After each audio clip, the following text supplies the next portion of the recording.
வணக்கம் மக்களே. கொஞ்ச நாளைக்கு முன்னாடி ஹஸ்பண்டோட பர்த்டே வீடியோ போட்டிருந்தேன். அதுக்காக பண்ண டெக்கரேஷன்ஸ்க்காக ஒட்டின டபுள் டேப்ஸ் தான் இது. செவுத்துல இவ்வளோ டேப்ஸ் ஒட்டிக்கிறத பார்க்க எனக்கு சுத்தமாக பிடிக்கல. ஃபஸ்ட்டு ஒரு தீக்குச்சியை வச்சு கருக்கி பார்த்தேன். அது கருகி போய் செவே அசிங்கமாயிடுச்சு. அதனால் வேற ஒரு ஐடியா பண்ணேன். என்ன அப்படின்னா இந்த சிசரை வச்சு அதை எடுக்கலாம் அப்படின்னு சொல்லிட்டு நான் ட்ரை பண்ணேன். ரொம்ப நேரமாக எடுக்க எடுக்க அந்த டேப் வருது அப்படின்னு நினச்சி நானும் வெயிட் பண்ணிட்டு இருந்தேன். பார்த்தா அந்த டேப் வந்து முழுமையாக செவுத்தை விட்டு வரலை. அப்படியே கொஞ்சம் கொஞ்சம் டேப்ஸ் வந்து செவுத்துலேயே ஒட்டிகிட்ருக்கு. இந்த மாதிரி இருந்தால் நல்லா இருக்காது செவுரு. ஸோ க்ளீனாக எடுக்கணும் அப்படின்னு முடிவு பண்ணேன்.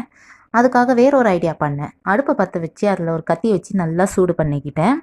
நல்லா ஹீட் பண்ணதுக்கப்புறம் அந்த டேப்லாம் வந்து அழகாக அந்த செவுத்தை விட்டு க்ளீனாக வந்துருச்சு. இப்போ பார்த்தீங்கன்னா இது ஹீட் பண்ண கத்தியை வச்சு தான் நான் எடுக்கிறேன். கொஞ்சம் கூட அந்த பீஸ் டேப்ஸ்லாம் வந்து செவுத்தில் ஒட்டலை. முழுமையாக வந்து பிச்சுக்கிட்டு வந்துருச்சு. ஒரு வாட்டி சூடு பண்ணால் ஒரு 6 டேப் கிட்ட வந்து நம்ம ரிமூவ் பண்ணிடலாம்.